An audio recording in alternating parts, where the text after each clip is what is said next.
In what has been called an impromptu speech by former Treasurer Josh Frydenberg, 7 pieces of advice for Australia's Prime Minister were included. It's of no surprise that one would be invest in education.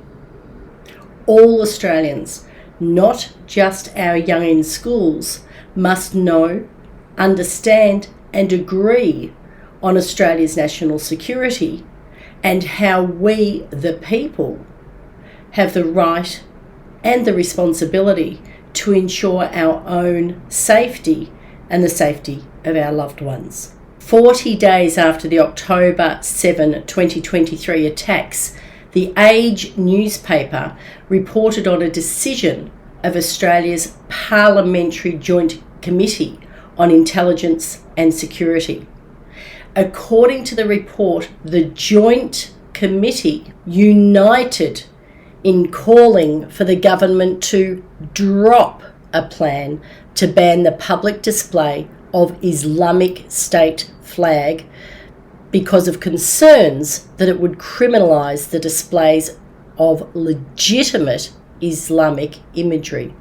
Some questions that must be asked include: what is legitimate Islamic imagery? Does imagery include flags and symbols? And who decides? According to the Australian Government's Attorney General's Department, a prohibited symbol includes a Nazi swastika, a Nazi sigrun, or a symbol that a terrorist organisation or its members use to identify the organisation. For example, the flag used by a terrorist organisation. The Attorney General's Department makes clear these offences apply to symbols used by any terrorist organisation, whether listed as a terrorist organisation or not. The department also makes clear it is not an offence if a person's conduct is for a legitimate purpose. It further adds that the offence does not apply if the symbol is used for the purpose of opposing Nazi ideology, fascism, or the ideology or purposes of a terrorist organisation. It begs the question: have consecutive governments legislated the lawful promotion of terrorist organisations by applying legitimate purpose as a lawful excuse? Under the Criminal Code Act of 1995, a terrorist organisation is an organisation that has been found by a court in the course of a prosecution for a terrorism offence to be directly or indirectly engaged in preparing, planning, assisting in, or fostering the doing of a terrorist act, or has been listed in regulations made by the Governor-General. The Criminal Code also makes explicit that a terrorist act does not include advocacy, protest, dissent, or industrial action where there is no intention to cause harm to others. 31 terrorist organisations are currently listed in Australia. 5 are related to Marxism, white supremacism, and the National Socialist Order. 26 have Islamic extremist links. Islamic State adheres to the extreme Salafi interpretation of Islam, which regards all who fail to follow its religious doctrine as apostates and infidels.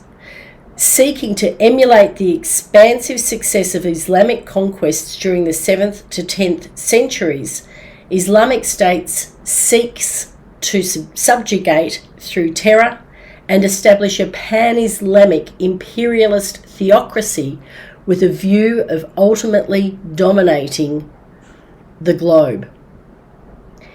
In prosecuting this agenda, it has commissioned numerous crimes against humanity, including genocide, ethnic cleansing, summary execution, including public beheading, crucifixion, stoning, hanging, burning, mutilation and dismemberment, mass rape, pedophilia, sexual slavery, forced marriages, including minors, theft, extortion, kidnapping and trafficking. How much of this information do you believe needs to be taught in schools? How much of this information were you aware of? How much of this information did your local representative ensure you were aware of so that you could protect your family? How much of this information has been shared since the tragic Bondi attacks? More importantly, let's go right back to early 2000s when the first terrorist organisations were marked as such here in Australia.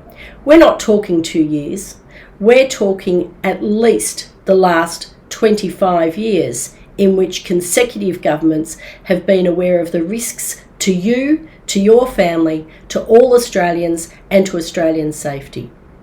So a final question. How courageous are you? Here's the link to all of what we have been sharing. Read the information again. Share the links with your network. Invite your network to do the same. Every Australian has a legitimate purpose and lawful excuse to know, understand and agree on Australia's national security. And that includes what is and what shouldn't be taught in Australian schools. I'm Cheryl Lacey. Stay curious and please be courageous.